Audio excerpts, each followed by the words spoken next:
Hello বন্ধুরা, প্রতি রবিবারের মতন এই রবিবারও ঠিক রাত 8টায় একটা নতুন রেসিপি নিয়ে চলে এসেছি। অনেক তো খেয়েছেন চিকেন বিরিয়ানি, আজকে আমি বানাবো ভেজ বিরিয়ানি, যে চিকেন বিরিয়ানির স্বাদকেও হার মানাবে। তো বেশি দেরি না করে চলুন দেখে নিই আজকের রেসিপি। অনেক কথা হবে, অনেক গল্প হবে, তো সাথে রেসিপিটাও দেখতে হবে। তো ফার্স্টেই দেখিয়ে নিই কি দারুণ রাইসের চালগুলো হয়েছে, আর দেখতেও কেমন দেখুন, অসাধারণ দেখতে হয়েছে, দেখে নিন। তো আমি ফার্স্টেই বসিয়ে দিয়েছি সয়াবিন। তো সয়াবিনটা আমি এখানে 150 গ্রাম ব্যবহার করেছি, একটা সিটি দিয়ে নামিয়ে নিয়েছি। আর এখানে বেরেস্তা করার জন্য পেঁয়াজগুলো কুচি করে আগে ভেজে লাল লাল করে ঝুড়িতে আমরা ঝরিয়ে নেব। আর এদিকে আমি বিরিয়ানির আলুগুলোও সেদ্ধ করে নিয়েছি একটা সিটি দিয়ে। তো দেখুন সমস্ত আমাদের এখানে ভাজা সেদ্ধ সব কিছু কমপ্লিট। তো এখানে আমরা কড়াইতে জল দিয়ে দিয়েছি অনেকটা, জলের মধ্যে তেজপাতা দিয়ে দিয়েছি, তেজপাতা আর রিফাইন্ড অয়েল আর নুন স্বাদ মতন। আর এখানে আমি বাসমতি রাইস নিয়েছি, মানে বিরিয়ানি রাইসটা আমি অন্তত 3-4 ঘন্টা আগে ভিজিয়ে রেখেছিলাম।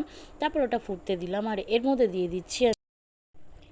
দিয়ে দিচ্ছি আমি এখানে সেদ্ধ করে রাখা আলু, সয়াবিন, পেঁয়াজ ভাজা, কাঁচা পেঁয়াজ আর দিয়ে দিলাম দুধ। আর এদিকে দেখতেই পাচ্ছেন 80% আমাদের রাইসটা হয়ে গেছে।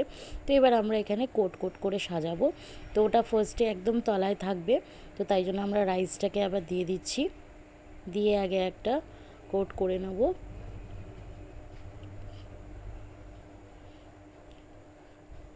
রাইসটা যখনই নামাবেন দেখে নেবেন 80% হয়েছে কিনা। তো এবার দিয়ে দিলাম পেঁয়াজ ভাজাগুলো, যেটা আমরা আগে ভেজে রেখেছিলাম, আর দিয়ে দিলাম মশলা, যেটা হচ্ছে বিরিয়ানি মশলা। তারপরে দিয়ে দিলাম ঘি। এরপরে দিয়ে দিচ্ছি খোয়া ক্ষীর। খোয়া ক্ষীরটাকে আমি আগে ভালো মতন ভেঙে নিয়ে একটু চিনি দিয়ে গুঁড়িয়ে রেখেছিলাম, তো সেটাকে ছড়িয়ে দিলাম। এরপরে আবার রাইসের একটা কোট বানিয়ে নিচ্ছি।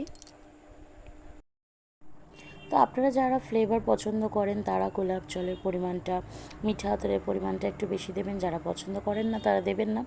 তো এবার দিয়ে দিলাম ফুড কালার, এটা একটু দুধের মধ্যে মিশিয়ে নিয়েছিলাম, দিয়ে ছিটিয়ে দিলাম। দিয়ে আবারও পেঁয়াজ ভাজাগুলো দিয়ে নিলাম, দিয়ে দিলাম একটু গোলাপ জল, মিঠা আতর ছিটিয়ে ছিটিয়ে। তারপর আবারও দিয়ে দিলাম খোয়া ক্ষীর।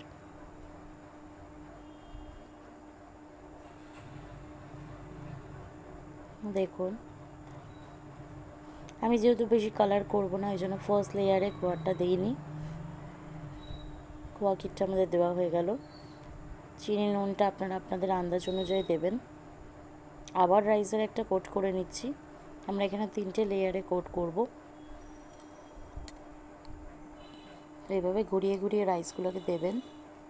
আর রাইসটা নামানোর আগে সবসময় দেখে নেবেন 80% হয়ে গেছে কিনা, নইলে রাইসটার ওপরেই ডিপেন্ড করছে বিরিয়ানিটা কেমন দেখতে হবে এবং খেতে হবে। তো এই লেয়ারটা হলেই আমাদের আজকের বিরিয়ানি একদম রেডি। তারপর আমরা দমে বসিয়ে দেবো।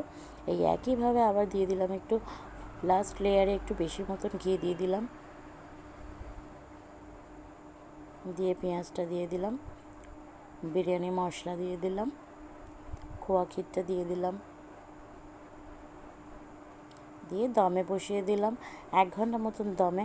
গ্যাসটাকে লো ফ্লেমে দিয়ে দিলেই আমাদের আজকের বিরিয়ানি একদম কমপ্লিট হয়ে যাবে। তো 1 ঘন্টা পরে আমি আপনাদের দেখাচ্ছি। তো দেখুন আমি যেহেতু এখনও কাটিনি, তো দেখতে এরকমই হয়েছে। পুরো বিরিয়ানি মানে চিকেন বিরিয়ানিকেও হার মানাবে। তো আশা করি আমার রেসিপিটা ভালো লেগেছে।